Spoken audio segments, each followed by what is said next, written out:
Assalamualaikum warahmatullahi wabarakatuh.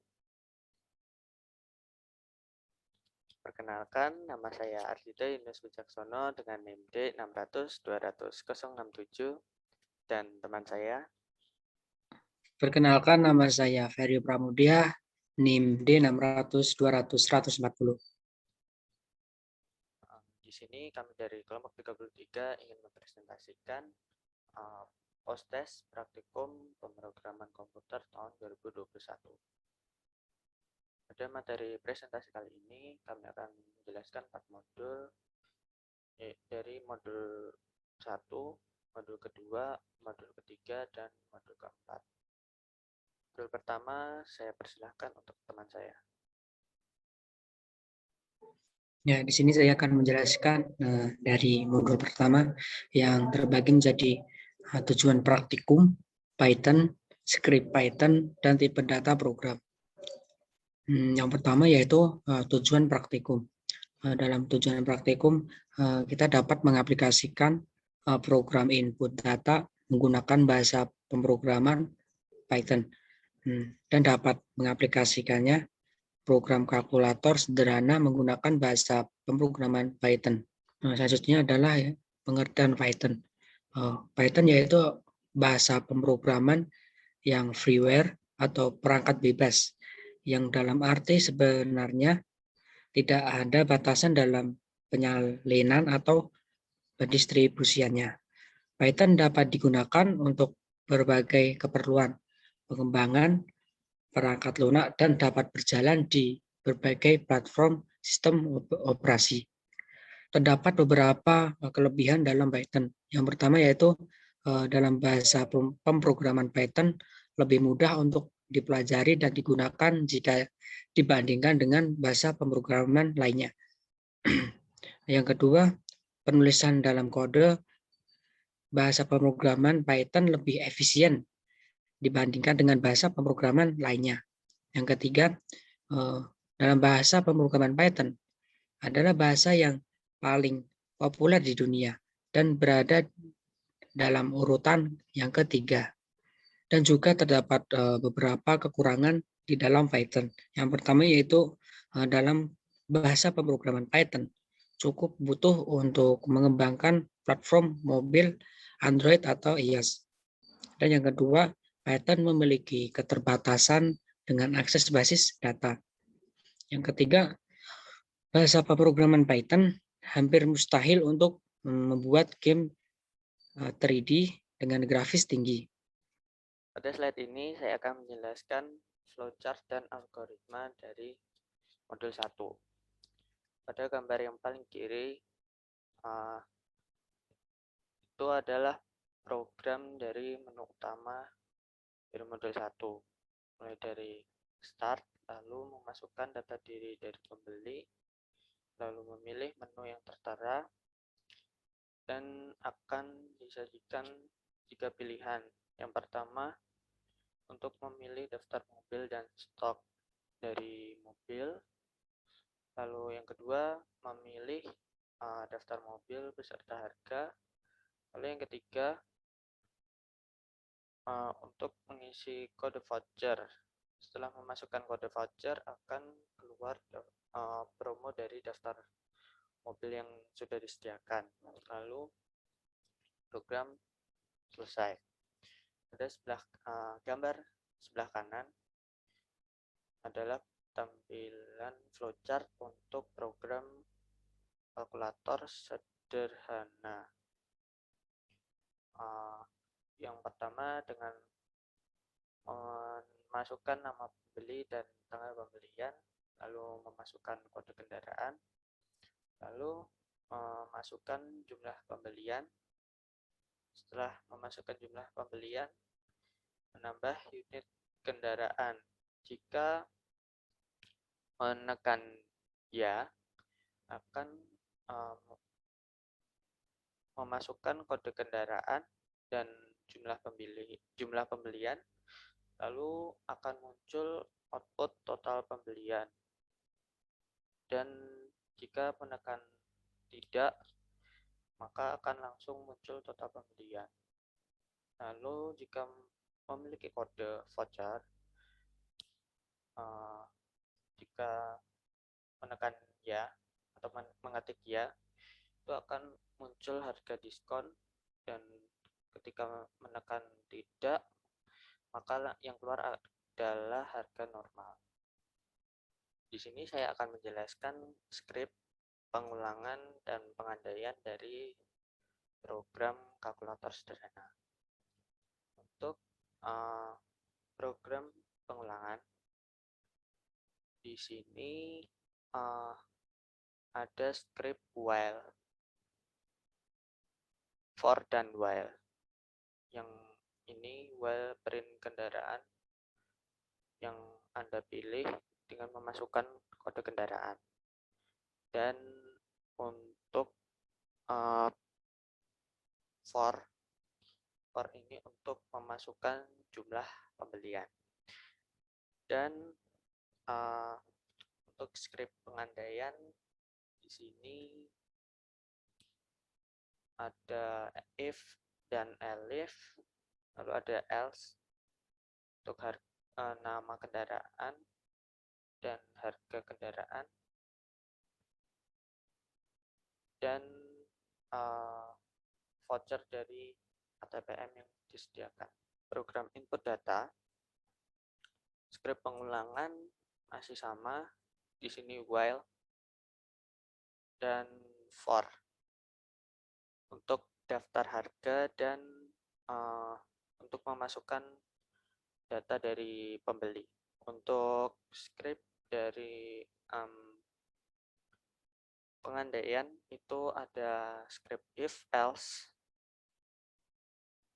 Ya, skrip if else yang berguna untuk menjalankan program saat kondisi true atau false. Mungkin itu penjelasan program skrip pengulangan dan pengandaian. Dan untuk tipe data yang kami gunakan pada program modul 1 ini yaitu tipe data tipe integer. Selanjutnya yaitu modul 2 yang terdapat beberapa penjelasan, yaitu tujuan praktikum, GUI, PySheet, 2 penjelasan program. Di sini saya akan menjelaskan dari tujuan praktikum modul 2. Yang pertama itu dapat mengaplikasikan program input data menggunakan bahasa pemrograman Python dengan PySheet 2. Nah, selanjutnya kita dapat mengatur tampilan program sesuai dengan keinginan kita. GUI. GUI merupakan media tampilan grafis sebagai pengganti perintah teks untuk penggunaan berinteraksi. Yang selanjutnya itu PySheet 2. PySheet 2 yaitu sebuah modul Python yang mengikat GUI, toolkit, HT, dan penggunaannya dibatasi hanya untuk Python seri yang ketiga. Slide ini saya akan sedikit menjelaskan tentang widget dan fungsi-fungsinya dari salah satu program yang sudah kami buat. Ada tampilan untuk program login. Widget yang digunakan adalah grid layout dengan yang di dalamnya terdapat username, password dan name. Itu menggunakan keyline edit yang tujuannya untuk memberikan tempat untuk menginput dari masing-masing username, password, dan name tersebut.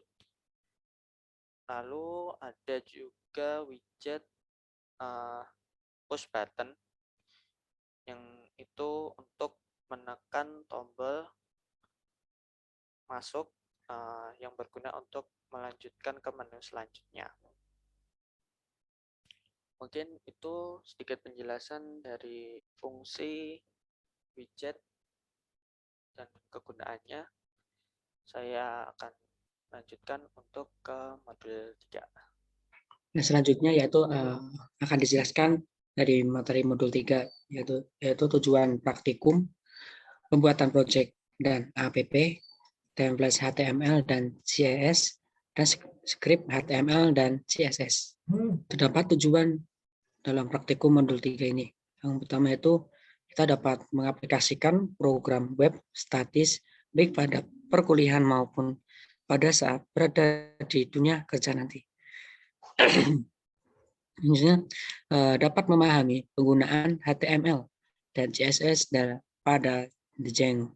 Yang ketiga dapat memberikan inovasi setelah mempelajari materi praktikum ini. Untuk slide ini saya akan menjelaskan tentang proses pembuatan project dan app untuk modul 3 ini. Langkah pertama dengan memasukkan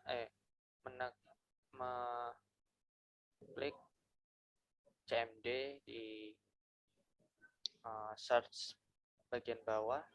Setelah muncul CMD, tekan CD garis miring, lalu akan masuk ke bagian C. Setelah itu, untuk membuat folder, menekan CD,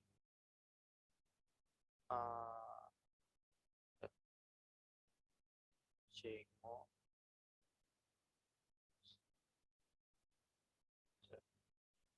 titik admin,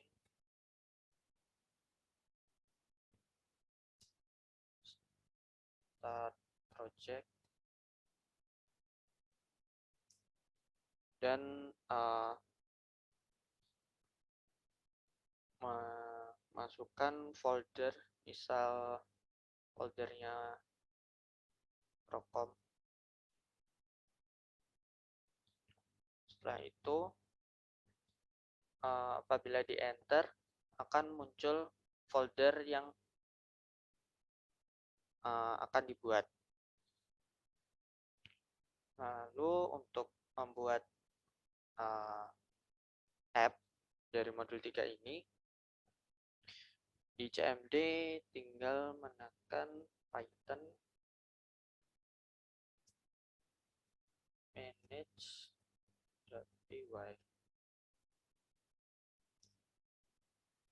start app.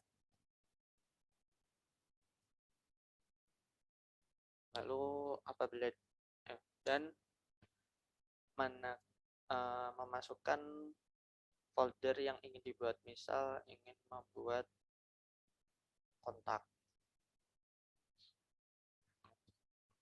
Ini nanti akan masuk di folder yang sudah dibuat dari project tadi. Pada slide ini saya akan menjelaskan tentang proses pembuatan template HTML dan CSS di project maupun dari app, sekaligus menjelaskan script HTML dan CSS. Untuk membuat project, yang pertama masuk ke settings.py, lalu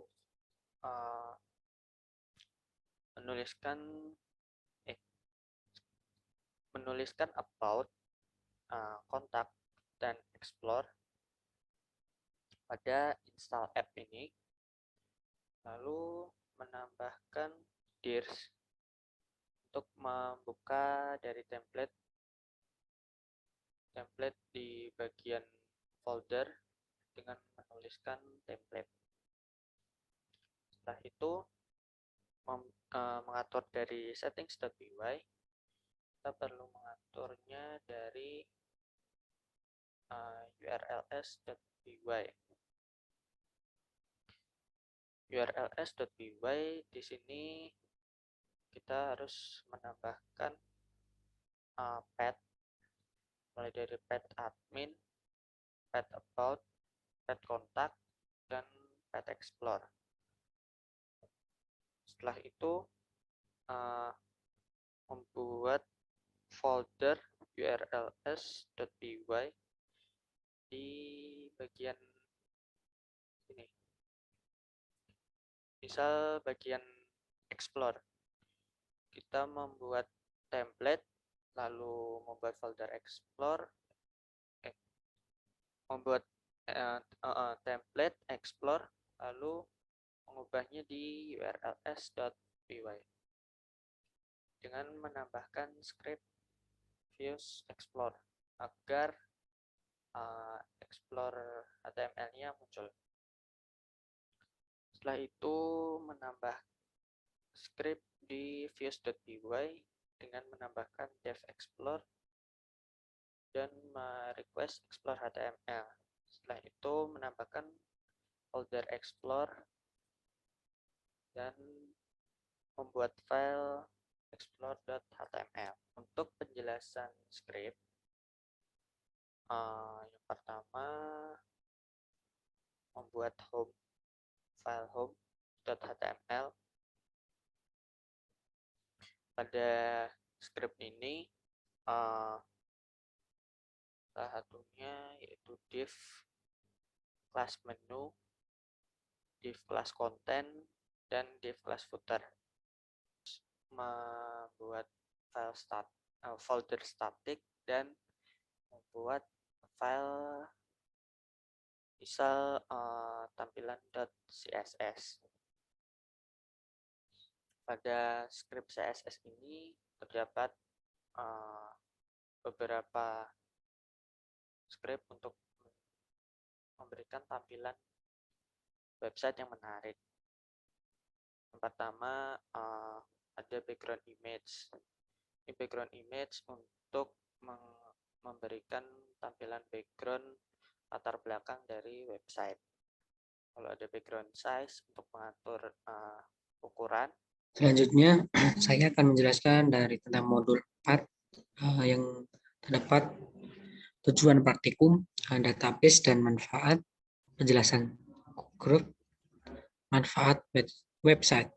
Dalam modul 4 ini terdapat tujuan praktikum, yaitu yang terdapat mengaplikasikan program web dinamis baik pada perkuliahan maupun pada saat berada di dunia kerja nanti.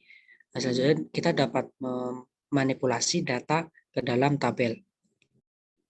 Database yaitu sekumpulan data yang memiliki hubungan dan diatur dengan susunan tertentu serta dapat disimpan di dalam bentuk media penyimpanan komputer. Selanjutnya itu manfaat dalam database. Terdapat beberapa manfaat, yaitu pertama, mempermudah dalam pengelompokan data. Dua, mempermudah dalam pengelolaan data perusahaan. Yang ketiga, menjaga kerahasiaan data perusahaan. Yang keempat, meningkatkan kinerja di dalam aplikasi. Manfaat website. Yang pertama itu kita bisa meningkatkan kualitas dalam pelayanan perusahaan. Kedua, menampilkan profit perusahaan. Yang ketiga, menjadi sebuah sarana dan dalam pemasaran. Yang keempat, memperluas dalam market. Pada slide ini saya akan menjelaskan pemrosesan dalam Groot, yaitu create, read, update, dan delete pada modul 4. Ini adalah tampilan dari program dari modul 4 untuk mengupdate data dengan cara mengklik tambah data, lalu memasukkan nama, misal ini, lalu alamat, lalu memasukkan tanggal pembelian, lalu memasukkan nama kendaraan, lalu NIK +1, kendaraan, harga, dan harga PPNBM. Untuk mengupdate data dengan cara klik kirim pada tambah data, lalu akan muncul pada tampilan tabel, dan untuk menghapusnya dengan cara mengklik tombol silang ini. Ya, sekian dari kelompok kami tentang penjelasan dari modul 1 sampai modul 4. Terima kasih. Wassalamualaikum warahmatullahi wabarakatuh.